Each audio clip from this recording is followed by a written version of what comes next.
Hello mga ka-farmers, for today's video ay ating aalamin kung magkano ba ang naging halaga nung binili namin na buwik na 35 heads. At dahil nga nagkukulang ang supply ng buwik ngayon at kakonti ang production ay mahirap ngang maghanap ng mga buwik. So minsan yung iba nating kapwa hog raiser ay mahal ang pagbebenta ng mga buwik sa ngayon. Pero naman kami mga ka-farmers dahil first time namin na bibili ng per timbang, yung kami mismo talaga yung kukuha, ay ang bigay nga niyan sa amin mga ka-farmers ay 430 per stand at 330 yung natitira. Kaya pa naman ang ganyang presyo, pero yan ay bibilhin namin depende kung maganda talaga yung buwik. Yun nga pala mga ka-farmers na 35 heads ay dalawang tao ang mag-aalaga noon. So yun nga ay hahatiin. Yung isa ay 20 at yung isa ay 15. At ang una nga natin kukwentahin mga ka-farmers ay kung magkano yung halaga nung 15 peraso na biik. At yung 15 peraso nga mga ka-farmers na biik, yun nga ay nag-total weight ng 198 kilograms. At dahil 15 yun mga ka-farmers, so magmaminus tayo doon ng 150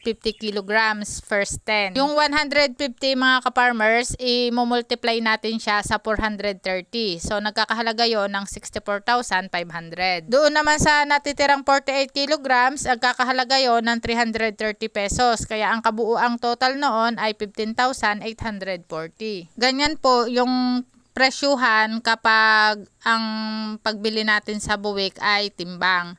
At yung 15 heads na yun mga ka-farmers, ang kabuuang total noon ay 80,340. At para malaman natin mga ka-farmers kung magkano ang halaga ng isang pirasong biik, yan ay nagpartida mga ka-farmers ng 5,356. At para malaman natin kung ano yung average ng buwik, ay yan nga ay yung 198 i-multiply natin sa 15 ay lumabas nga mga ka-farmers na 13.2 yung average weight.